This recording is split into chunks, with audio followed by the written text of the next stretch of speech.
in a traditional Ashtanga lineage, which is the way that Ashtanga Vinyasa is taught, it is traditionally taught in what's called a Mysore Style practice.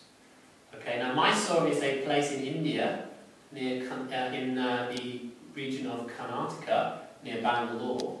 Okay, so Mysore Style is essentially a self-practice environment. Okay, and when students went to learn the Ashtanga Vinyasa practice with a teacher who brought this to the West, a guy called Pattabhi Jois, who I'll tell you more about this afternoon, they would go to his shala, which was basically his front room in his house in Mysore, and they would come and they would learn practice from the ground up. So you may have seen, well, I mean, some of you may even have been to them, what are called lead classes, okay, lead Ashtanga Vinyasa Yoga classes, where you go and are guided through a sequence of poses, some of which are more advanced than others. Some of them might do the whole primary series, some of them might do half primary series, some of them might be even more basic than that, okay, whereby you come and are told what to do.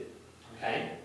Now, these classes are actually a very Western and modern invention, okay? And this is one of the things that distinguishes or differentiates Ashtanga from other yoga practices, okay? Which is that they are taught traditionally in a very different form of class, and this is a self-practice class. Now, how does that work? It works in the way that you as a student come to class, and I teach you the basics, so I teach you the breath.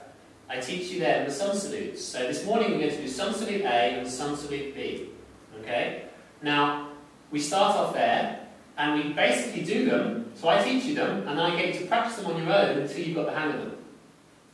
And then when you've got the hang of them and you can do them reasonably competently, with or without modifications, then you get the next pose, which would be sun salute B. That's a sequence, but same.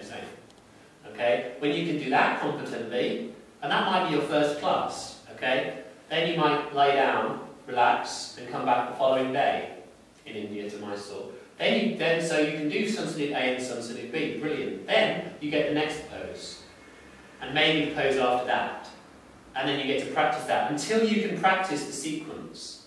Okay? I'll explain more about the logic of the sequence this afternoon. Okay? But the Ashtanga practice is a sequence of poses logically strung together in a bead, a garland, like mala beads. Okay? Now, this is important because it gives the body the ability to be able to adapt day by day, week by week to additional poses, rather than you being thrown in at the deep end and expected to keep up with a moving train of a lead class, which some of you may already have gone to and found, which is often why people get put off by Ashtanga, because they think it's too physical, it's too quick, too dynamic, too energetic, or whatever it is. Okay? But actually that's not the way that it traditionally should be taught.